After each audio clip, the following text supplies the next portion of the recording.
Yep. All right. Good evening, everybody. Welcome to the discussion session for Tuesday, December 13th, our last of the year. It is a short agenda this evening. We'll get kicked off with item number 1 and the manager's review of items. Thank you, Mr. President. It is a short discussion session this evening. Yes. It is a fairly lengthy regular agenda, so bear with me while I go through all of these. We will have our public hearing in consideration of an ordinance for the municipality's 2023 budget. We'll have the consideration of the ordinance fixing the tax rate for the year 2023. That's at 4.91 mils, which is the same as it is this year, so no millage increase. Consideration of an ordinance establishing compensation for employees for 2023. Consideration of a resolution adopting the capital improvement program, CIP, for 2023 to 2027. Consideration of a resolution designating a depository for the funds of Mount Lebanon for all of our primary banking activities. And consideration of a resolution designating a depository for the funds of Mount Lebanon for our treasurer's account and petty cash. Consideration of a resolution establishing employee contributions to pension plans for 2023. Consideration of a resolution to adopt the 2023 fee schedule.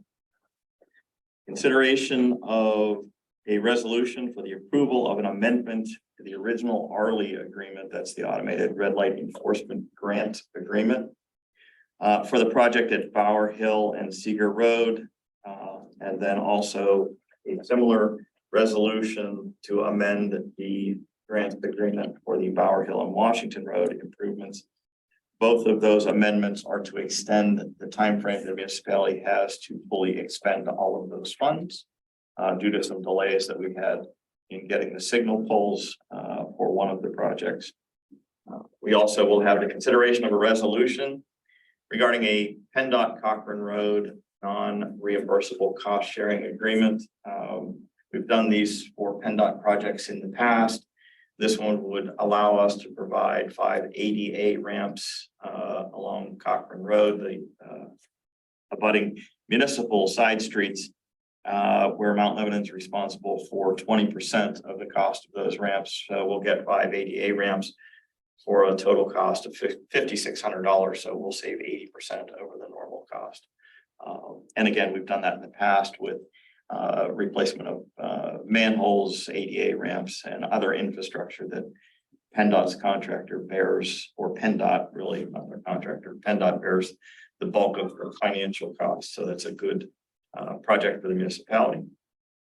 We'll have the consideration of adoption of a resolution for a 2022 ARPA PA small water and sewer grant for Beggs Snyder Park. That's for some sewer repairs down there. You'll hear about that during discussion session this evening.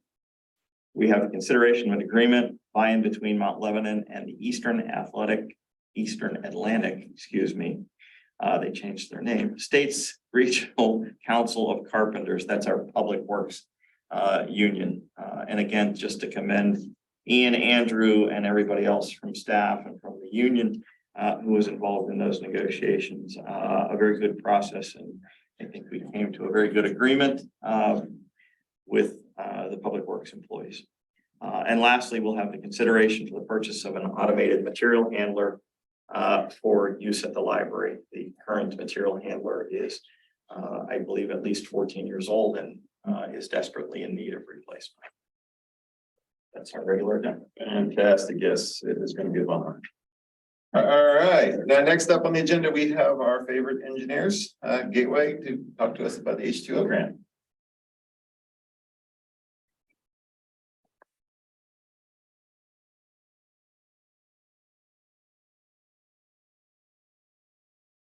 How's everybody doing? Thank you for having us.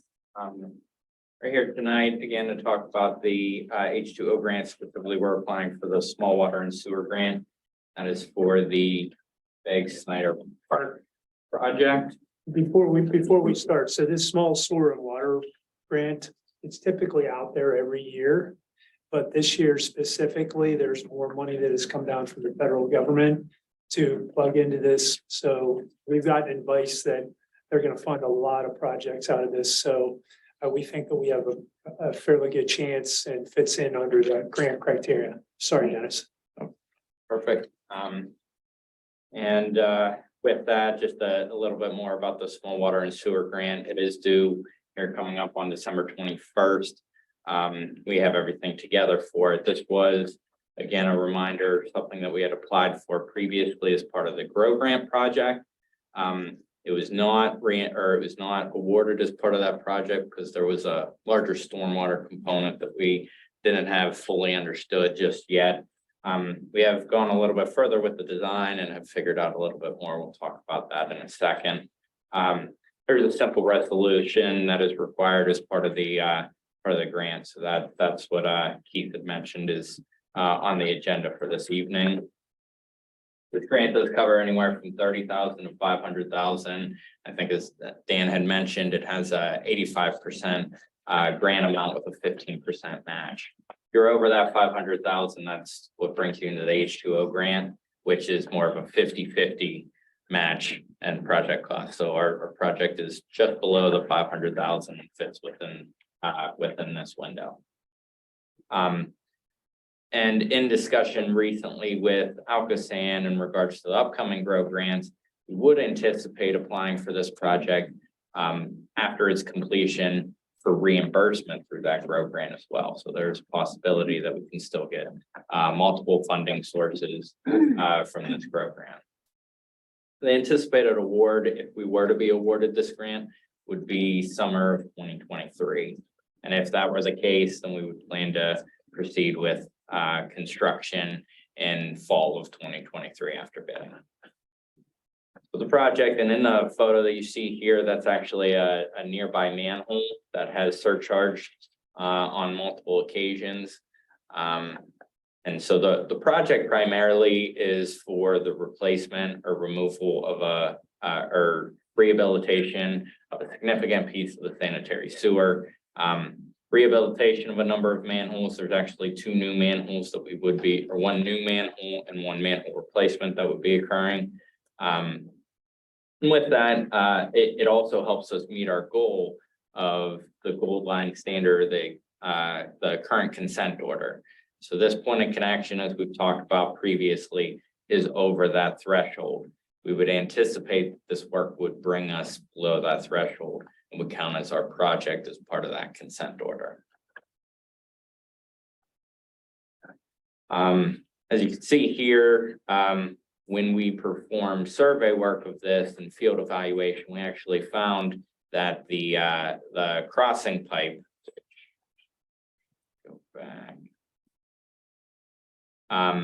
which it actually crosses from the Morton Lane and ties into the main trunk sewer, which is about 15 inches in size, which runs under Begg Snyder Park from Dormont and into, so you can see a lot of Dormont actually funnels into this pipe, runs under Begg Snyder Park, and then continues to run right along Keystone Oaks there, and ultimately ties into the line down McNeely Road.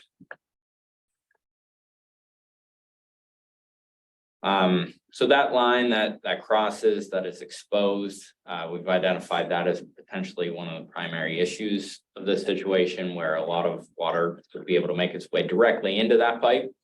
But also in the video that you can see here, this is of the manhole where that line connects. There appears to be additional flow making its way directly into that manhole. So this manhole would be replaced altogether. This pipe would be lowered in elevation below the stream and concrete encased, so that the goal would be to keep that stream water from making its way into our sanitary sewer. Again, this is the overall view of the entire project. The yellow pipes that you see here are to be manhole lined.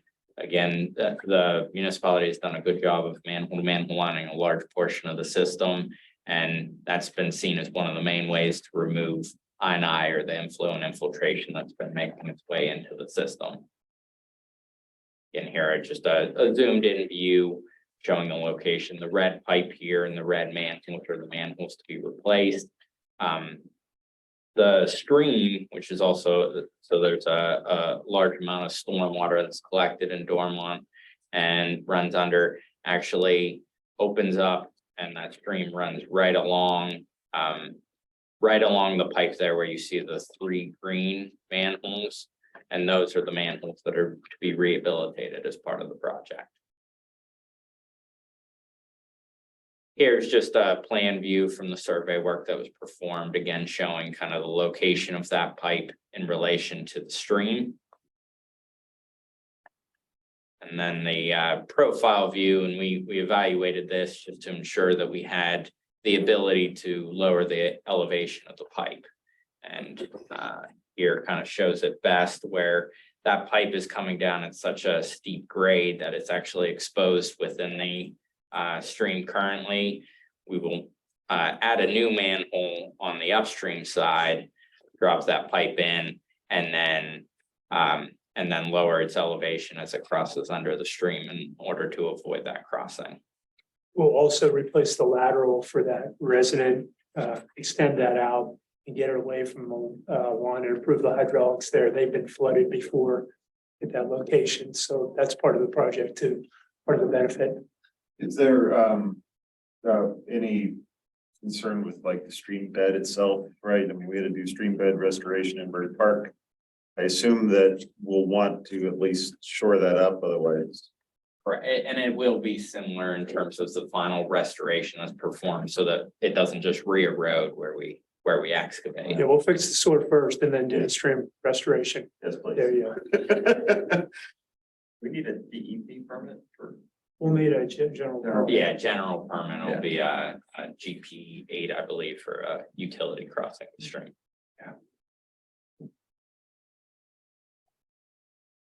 The cost estimate that we prepared as part of the project, again, at this point, it is showing pretty much right under that $500,000 project cost. And with that, we'll have some ability to adjust as necessary, or if some additional lining is required, we may just complete that separately in order to stay within the limits of the grant. With that, it would only be a match or a borough match of about $75,000. That would be the 15% if this grant were awarded. And then the grant would cover the other $425,000. And those funds could come from our sanitary sewer fund. Yes. That, if there are any other questions, I did on time. Within reason. Yeah. I don't have questions. Yes, I'm good. Okay. All right, thank you very much. Thank you, appreciate it. Thank you. All right, well, then we are next, ready to talk about the cooperative financial operations agreement. With a favorite community of ours, with our favorite finance director. Well, you've heard enough of me from November and December. I think you're probably tired of hearing me, but this evening, Manager McGill asked me to present where we're headed in 2023 with a financial cooperative agreement with the Borough of Dormont. We've been in, this all came about with a casual conversation with the assistant manager, in which in a time of transition for the Borough of Dormont, I made the offhand comment, and maybe I shouldn't have made an offhand comment. There's no reason why we couldn't do that for them. And that born is what you have today, of moving forward with a cooperative agreement to take over some of the operations. We're not taking over fiduciary liabilities. We're not doing any of that type of stuff. We're not touching any of the Borough of Dormont's money. I want to make sure that that's very clear. We're making that clear within the agreement as well. All the authorizations and internal controls that we have here that have to rise through the chains, where the manager or the commission needs to approve certain dollars to leave bank accounts and those types of things will all be in place, that Dormont will be in control of that. What we're doing is we're offering the administrative services portion of the financial operation. How this is going to look in the first 6 months is really getting a setup of all of our internal controls overlaid on Dormont's operations. Their AP operations specifically. AP I refer to as accounts payable. That's where we're starting. We've talked about other types of financial functions such as accounts receivable, payroll, cash receipting, those types of things. That's further on in the future. Where we're starting at first is with the accounts payable portion of things. What this will entail is 3 main pieces of software, 2 of which we are very, very familiar with, because part of this agreement, they were very interested in our discussions, was using our knowledge and what we've gained in our AP automation system that we got funded in 2022 and the success we've had with that, as well as our third-party payment provider. We use a third-party payment provider since 2017, which has been a huge success for us in the finance department. Not only does it take all the check writing out of our department, it also gives the vendor the ability to not only receive a check, but they can also offer to be received in ACH, or do a virtual card. So there is a small piece of rebate in which that program actually nets the municipality about $7,200 a year, in which we pay nothing for all of our check processing. So we actually get a rebate back for all of the checks and money that we cut. So those 2 that we already have. The third is their financial system. So they use a program that's very widely known within municipal government, and we've tested it. So as part of this, before we got to the draft of the agreement, was, will it work? And so we already went down that path, and we believe it will work. It's all cloud-based. Their software will be cloud-based. All the other 2 that I had mentioned will also be cloud-based. So everything will be in the cloud, hosted on servers in the cloud, all through these companies. And we will do the same internal controls we have here, will be mapped onto Dormont as well. They have a strong manager in Ben Estelle, who is very savvy with this stuff. So it's been very good. And their new assistant manager, who I think has been there a little over a year, if I'm not mistaken, right? She's been there a little over a year. Less than a year. It comes from a financial background as well. So I think they're ready for this to be successful. I think it'll be a good partnership. And what we're hoping is that we can write up the exercise and say, does this make sense for others? Can it be mapped onto other smaller municipalities? I don't know. We're going to test that. We're going to really test that. Now, Mount Lebanon has always had been at the forefront of these types of partnerships. Our finance department has processed payroll for Shaycog. They've done the South Hills Regional Dispatch. There's at one time they did MRTSA, if I'm not mistaken, early on in MRTSA's endeavors. So this is not something that we've never done before.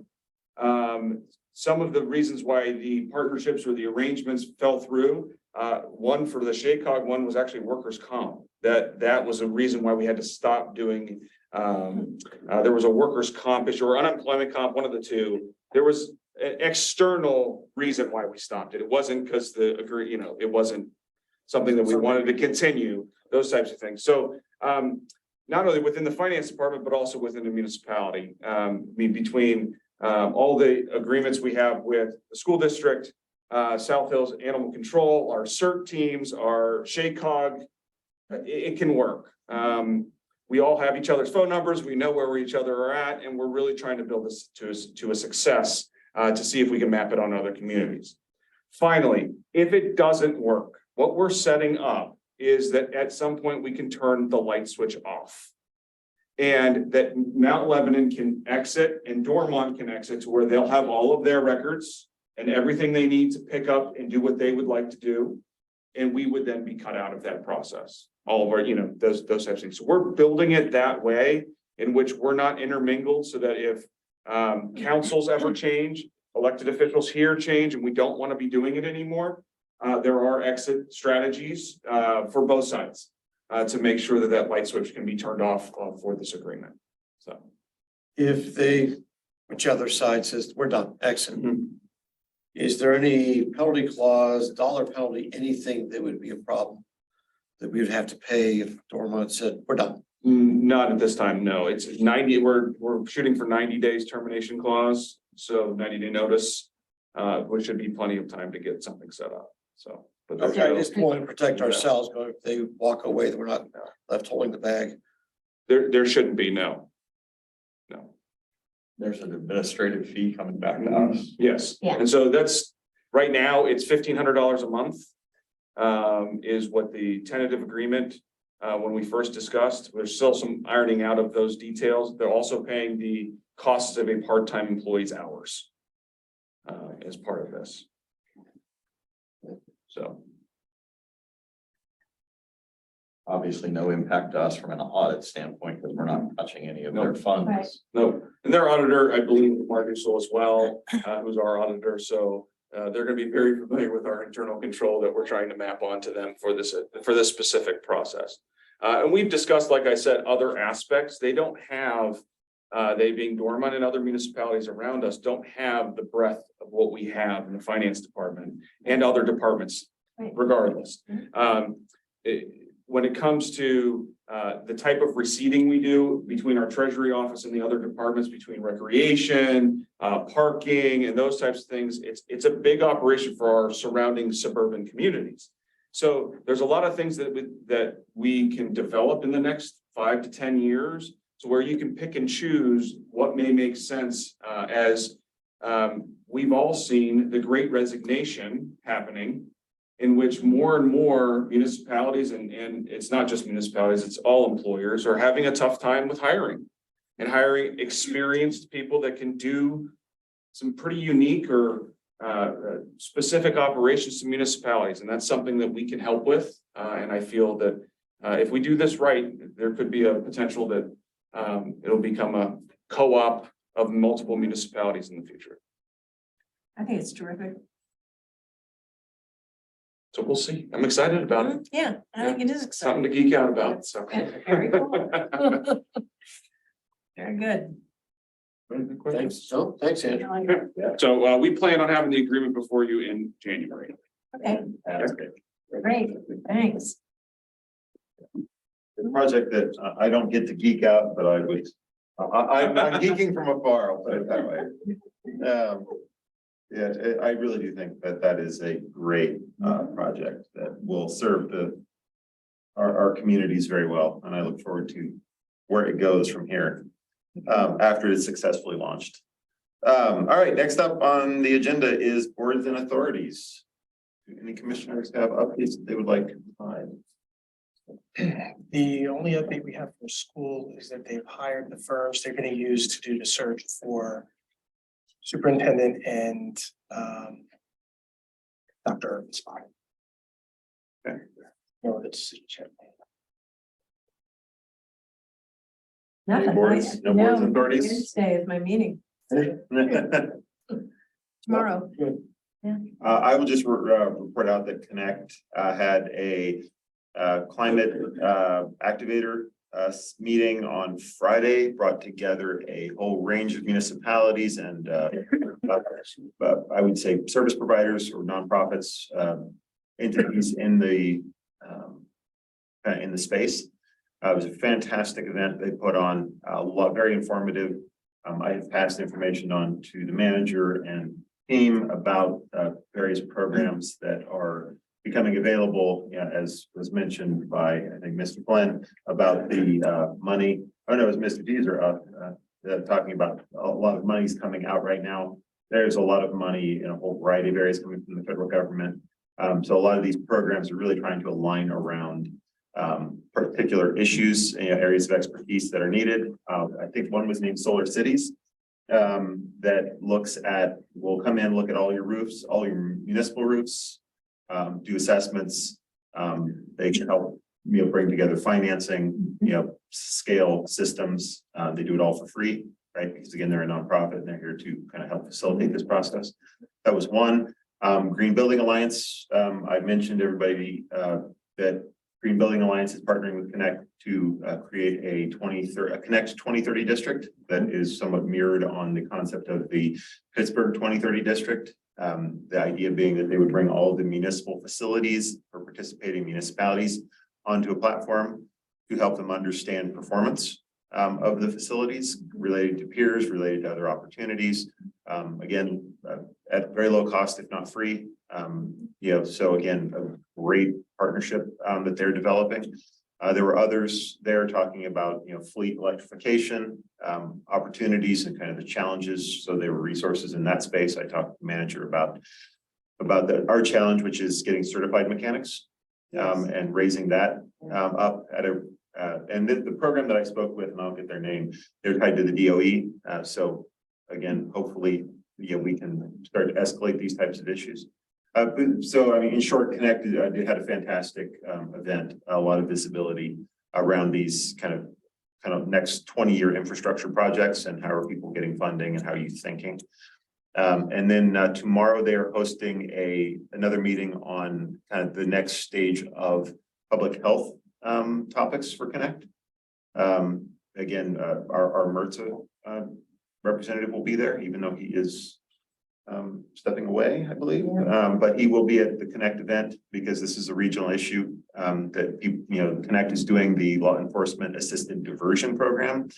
But, Connect has 41 municipalities is saying, well, what else should we be focusing on? So that is going to be going on out through Connect. What's the law assistance diversion plan? Law enforcement. Assisted diversion. Yeah, so it's a program that is national, that is really there to, bring essentially police departments, magistrates, and, kind of these caseworkers together to Right. divert before they get into the jail system when they need something other than going to jail. I mean, that's the short of it. Yeah, in short, it could even be drugs, other types of issues, but it's trying to get support before they get into the legal system. The LEAD program is going right now. I believe there are several communities that are already starting the pilots. We are not one of the participating municipalities. We were kind of waiting and seeing to see how that played out. But again, Connect, much like Shake Hog, is an opportunity to bring municipalities together to talk about issues. Where are we going? Where are these next big challenges? So Connect is, looking around the health topic tomorrow. So I will be at that. I believe those were my updates. I didn't have any other meetings, but Connect has kept me very busy. Yes. Well, since we have a couple minutes, I just wanted to thank the partnership and Eric Miller and the efforts of all of the volunteers who worked together to pull off our winter market that happened this past Saturday. I was up here, the street was full of people. Our restaurants were packed, and I think it was a very good event. And The police department was there? I was gonna say, we had police, we had fire out. So again, a lot of people worked to make that event possible.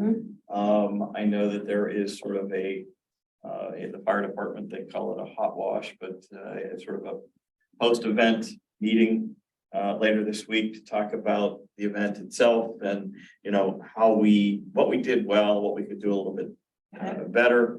And then potentially, how do we transition maybe for next year to an event that may have a little bit later start time and then involve the tree lighting because of the timing of the event, it's dark by 5 o'clock. So as opposed to having to have people try to get home on a Thursday after work and scramble to get up here, maybe we transition. So that'll all be discussed as part of the conversation that will occur later this week. And we'll obviously keep the community and keep the commission updated on that as well.